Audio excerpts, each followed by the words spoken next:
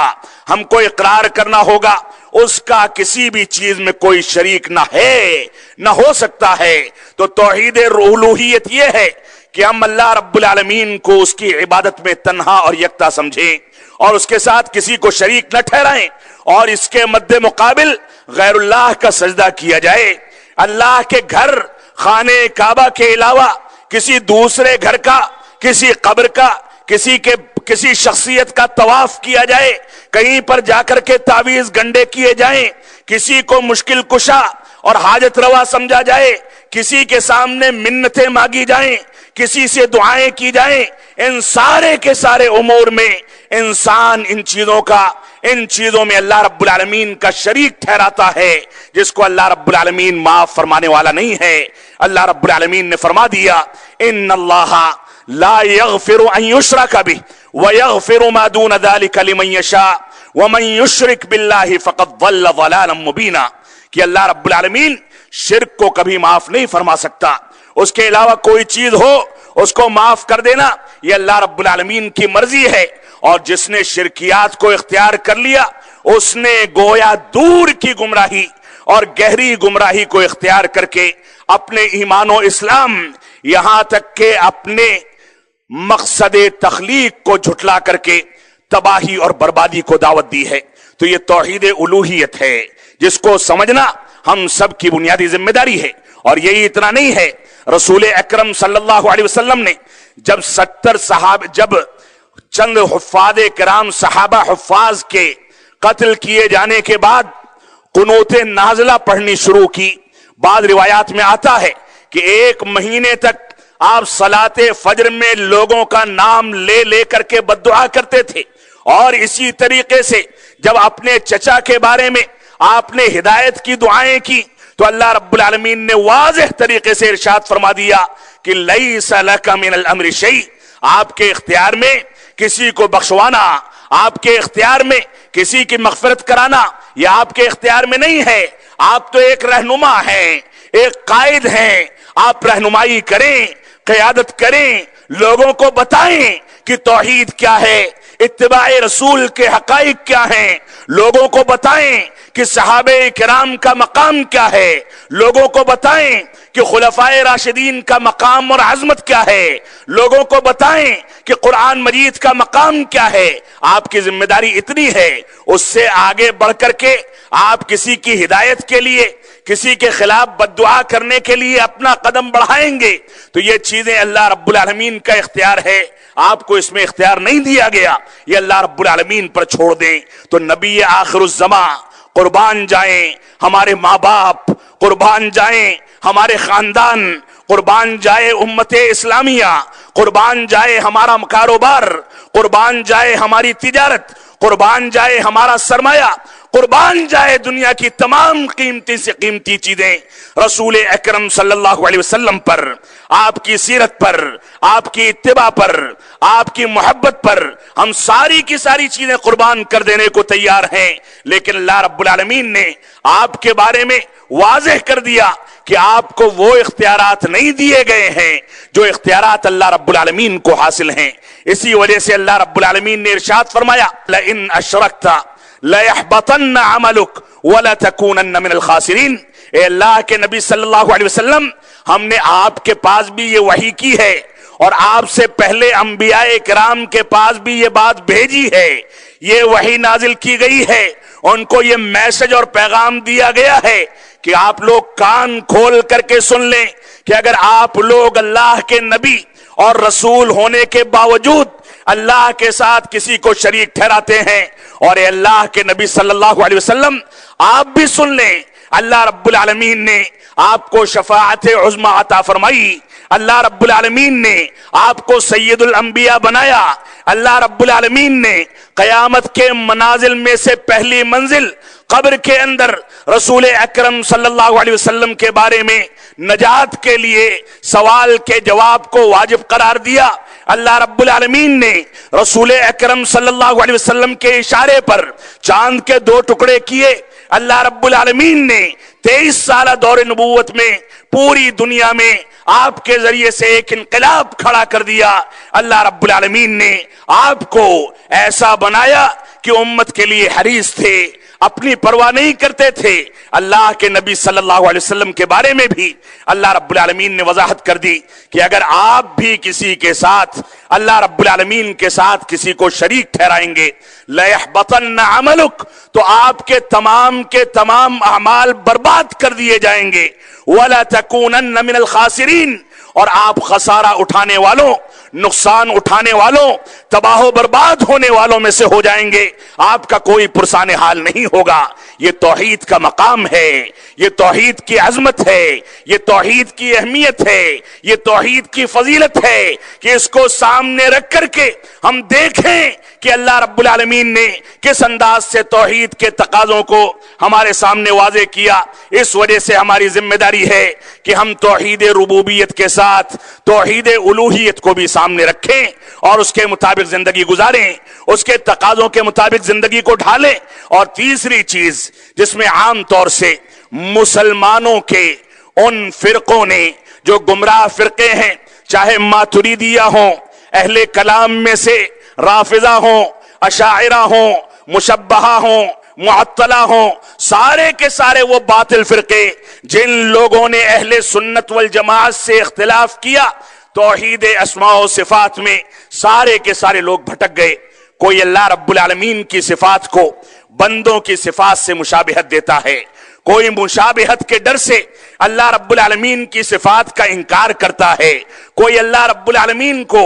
بندوں کے مانند قرار دیتا ہے، کوئی بعض صفات کو مانتا ہے، بعض کا انکار کرتا ہے. تو یہ توحید اسماء و صفات ایک ایسی حقیقت ہے جس کے بارے میں اللہ رب العالمین کا فرمان ہے لَيْسَ كَمِثْلِهِ شَيْءٌ وَهُوَ السَّمِيعُ الْبَصِيرُ، کہ اللہ رب العالمین کے علاوہ، اللہ رب العالمین کے مانند دنیا میں کوئی چیز نہیں. وہ دیکھتا ہے، وہ سنتا ہے، اس کے یہاں دیکھنے کی صلاحیت ہے،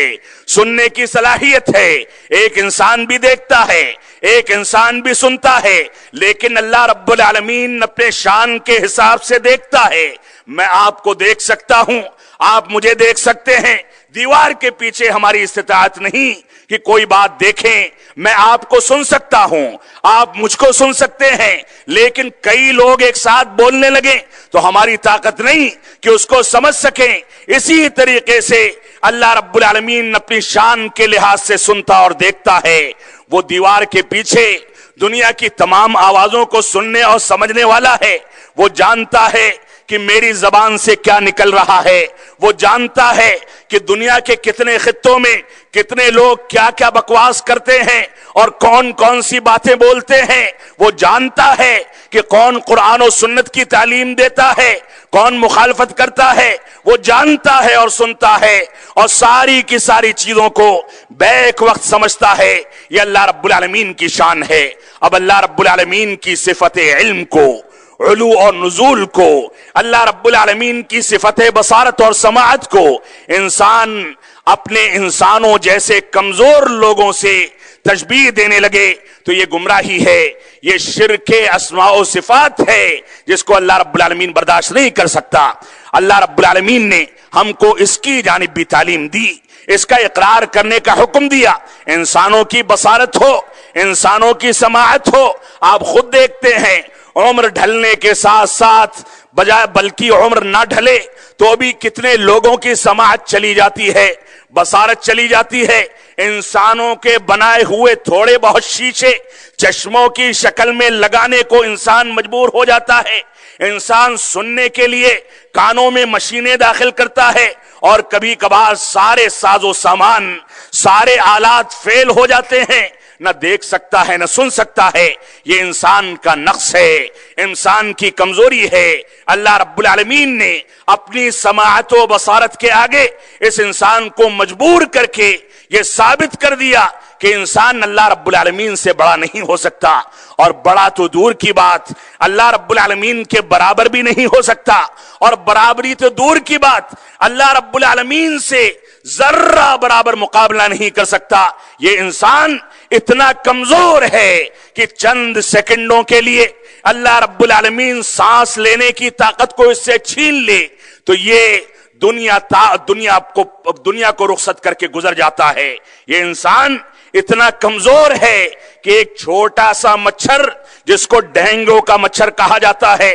بڑے بڑے لوگوں کی کوٹھیوں میں گھس کر کے ان کو ایک ڈنگ کیوں نہ مار دے، اسی سے یہ دنیا سے دھار جاتے ہیں اور موت واقع ہو جاتی ہے۔ یہ انسان پانی کا بلبلا ہے کہ اٹھا اور کب پھوٹے کوئی آدمی ضمانت نہیں دے سکتا۔ اس وجہ سے انسان کو اپنی حقیقت، اپنی حقارت، اپنی کمزوری اور اپنی لاچاری، اپنی بے یاری و مددگاری، اس کو سامنے رکھ کر کے اپنے بارے میں سوچنا چاہیے۔ کوئی انسان جو میری آواز کو سن رہا ہے یا جو لوگ یہاں پر بیٹھے ہیں مجھ کو دیکھ رہے ہیں، نہ میں آپ کو ضمانت دے سکتا ہوں نہ آپ مجھے ضمانت دے سکتے ہیں کہ یہاں سے اٹھ کر کے آپ صحیح سلامت گھر تک پہنچیں گے کہ نہیں پہنچیں گے۔ یہ انسان کی لاچاری ہے، انسان کی کمزوری ہے۔ یہ قوت و طاقت، یہ ساری کی ساری قدرت، یہ علم و قدرت، یہ ساری کی ساری چیزیں صرف اور صرف اللہ رب العالمین کے لیے لائق و زیبا ہیں۔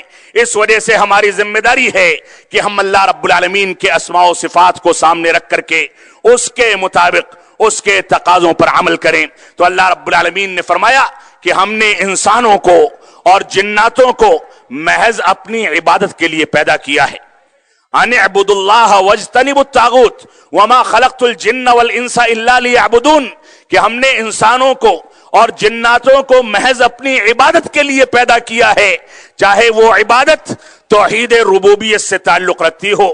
چاہے توحید الوہیت سے تعلق رکھتی ہو، چاہے توحید اسماء و صفات سے تعلق رکھتی ہو۔ ساری کی ساری صورتوں میں تمام کے تمام پوائنٹس، تمام کے تمام مسائل، تمام کے تمام نقاط، تمام کی تمام حقیقتیں، تمام کے تمام دلائل صرف اور صرف اللہ رب العالمین کے لیے سمجھے جانے چاہیے۔ اس کے علاوہ اس کا نہ اس کی ربوبیت میں کوئی شریک ہو سکتا ہے، نہ اس کی الوہیت میں کوئی شریک ہو سکتا ہے، نہ اس کے اسماء و صفات میں کوئی شریک ہو سکتا ہے۔ اسی وجہ سے اللہ رب العالمین نے ارشاد فرمایا، یا ایھا الناس ضرب مثل فاستمعوا لہ۔ اے لوگو، اللہ رب العالمین نے مسلمانوں کو مخاطب نہیں کیا، انسانوں کو مخاطب کیا ہے۔ اللہ رب العالمین نے اہل ایمان کو مخاطب نہیں کیا، پوری کی پوری انسانیت کو مخاطب کیا۔ فرمایا یا ایھا الناس، اے لوگو، اے بنی نوع انسان، چاہے تمہارا تعلق کسی بھی مکتب فکر سے ہو، کسی بھی مذہب و دھرم سے ہو، کسی بھی مولا، کسی بھی حقیقی معبود کو یا غیر حقیقی باطل معبود کو مانتے ہو، کسی کو بھی اپنا امام مانتے ہو، کسی کو اپنا مفتی مانتے ہو، اللہ کے نبی صلی اللہ علیہ وسلم کو چھوڑ کر کے کسی کی بھی تقلید کرتے ہو، کسی کے بھی آگے سر جھکاتے ہو، کسی مذہب کو مانتے ہو، یا کمیونسٹ ہو کر کے تم مذاہب کا انکار کرتے ہو، سارے کے سارے انسان جو اس دنیا کے اندر ہیں ان کو مخاطب کر کے اللہ رب العالمین نے ارشاد فرمایا کہ کان کھول کر کے یہ جو مثال بیان کی جا رہی ہے اس کو سن لو۔ یا ایھا الناس ضرب مثل فاستمعوا لہ، اے لوگو، اے انسانوں، تم لوگ سن لو، تمہارے سامنے ایک مثال بیان کی جا رہی ہے، اس کو کان کھول کر کے سن لو۔ آگے فرمایا ان الذین تدعون من دون اللہ لن یخلقوا ذبابا ولو اجتمعوا لہ، سن لو کہ اللہ رب العالمین کے علاوہ تم لوگ جس کی بھی عبادت کرتے ہو، چاہے کسی قبر کا مالک ہو، کسی قبر میں مفتون کوئی پیر ہو، کوئی سجادہ نشین ہو، کوئی مورتی ہو، کوئی مندر یا گرودوارا ہو، دنیا کی بڑی سے بڑی طاقت ہو، زندہ انسان ہو، مردہ انسان ہو، جانور ہو، انسان ہو،